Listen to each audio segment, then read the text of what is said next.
Então, minha gente, agora nesse momento vamos soltar o foguinho ali, ó, de São João, tá vendo? Tá escuro aqui, mas vou mostrar pra vocês. A Renadinha já vai ali correndo.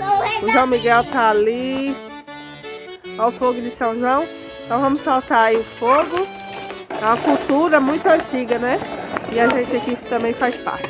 Olha só, aí tá a casa na noite, como todo mundo aqui reunido para soltar o fogo de São João Batista. Viva São João Batista!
Todos os santos faz.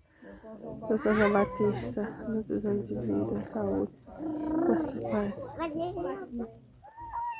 Olha o fogão. Tá lá. Viva meu São João Batista. Viva, viva! Viva! Viva meu São João Batista.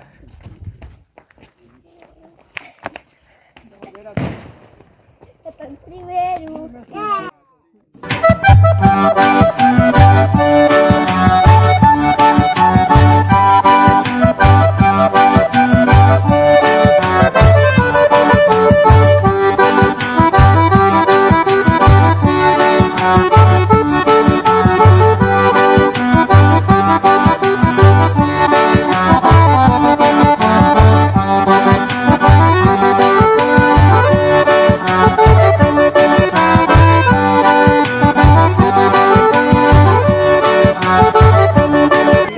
Não nos deixeis cair em tentação, mas livrai-nos do mal. Amém.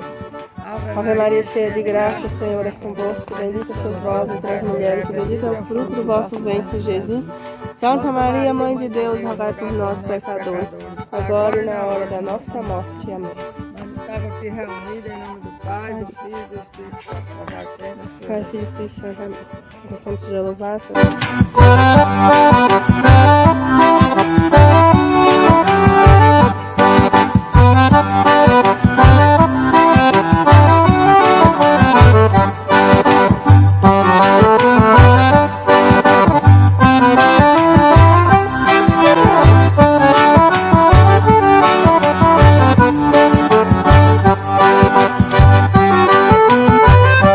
Então é isso, pessoal, mostrei um pouco da nossa cultura, que é saltar fogo, né, de São João Batista. Então, eu espero que vocês possam ter gostado e muita graça que São João Batista possa derramar nas nossas vidas, nas nossas famílias. Viva São João Batista!